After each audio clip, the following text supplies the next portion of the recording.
10 কোটি টাকা হলে ডিল হবে। 10,000 টাকার 1 টাকাও যদি কম হয় আমরা কিন্তু গেট ছাড়তাম না। তোরা কি কইলি 10,000 টাকা নিবি? আমার জামাই মাসিক ইনকামই তো 10,000 টাকা। 10,000 টাকায় তোরা লয়ে যাবি কেন? বিয়া না হইতে এখনই জামাই হয়ে গেছে, এত দরদ। আচ্ছা তোর জামাই কি চাকরি করে রে? আমার জামাই একটা অফিসে পিয়নের চাকরি করে। যা দেয় মুখ বুঝা লয়ে লবি, ঠিক আছে? ঠিক আছে।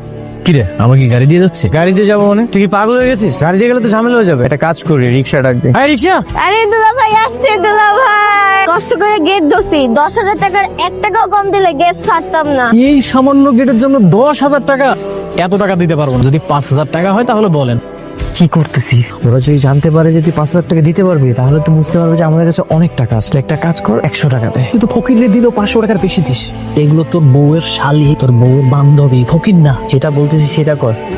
দেখেন আমরা হচ্ছে খুবই গরিব মানুষ, আমাদের কাছে কোনো টাকা পয়সা নাই, শুধু বাসায় যাওয়ার জন্য 100 টাকা রাখছি। আপনারা যদি রাজি থাকেন তাহলে 100 টাকা দিয়ে দিচ্ছি আপনাদেরকে। আমরা কি ভিক্ষা করতে আসছি দুলা ভাই? আমাদের কি আপনাদের ভিক্ষুক মনে হয়? 1 টাকাও কম নেব না, পুরা 10,000 দিতে হবে। আসলে আমাদের কাছে বেশি টাকা নেই তো। আচ্ছা ঠিক আছে, তুই 200 টাকা দিয়ে দে।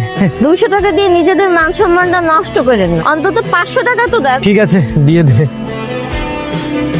তোমার অনেক সুন্দর লাগতেছে। আপনারও অনেক সুন্দর লাগতেছে। আপনার জন্য একটা জিনিস আনছিলাম। কি গাইছো?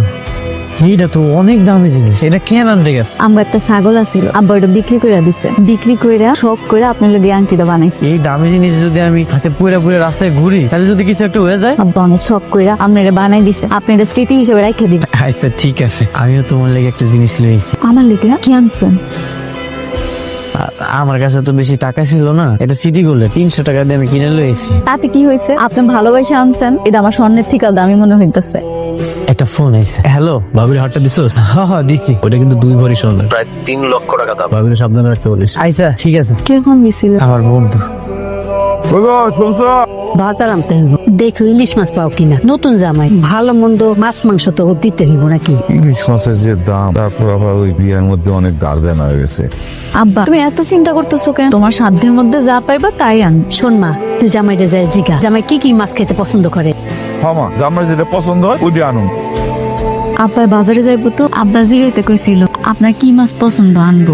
আমার তো সব মাছই পছন্দ। কি কন, আপনার ইলিশ মাছ পছন্দ? ইলিশ মাছের চাইতে আমার সবচেয়ে পছন্দের মাছ কি জানো? পাঙ্গাস মাছ, তেলাপিয়া মাছ, কই মাছ, এইগুলা। কি কইতেছে? আচ্ছা তাহলে আমি আব্বারে কমু। একটা হিসাব আপনি ঠিক মতো দিতে পারছেন না। হিসাব যদি ঠিক মতো না দিতে পারেন তাহলে কোম্পানি চলবে কিভাবে? হ্যালো। হ্যালো, আসসালামু আলাইকুম। ওয়ালাইকুম আসসালাম। কি করতেছেন? আমি ওই যে আমগো সারে টেবিলে মুছতাছিলাম। তাই তো মনে হয় আপনার বিরক্ত করলাম না? না না, তুমি আমার কোনো বিরক্ত করো না। তোমার সাথে আমি এক হাত দিয়ে ফোনে কথা কমু, আর এক হাত দিয়া কাজ করবো।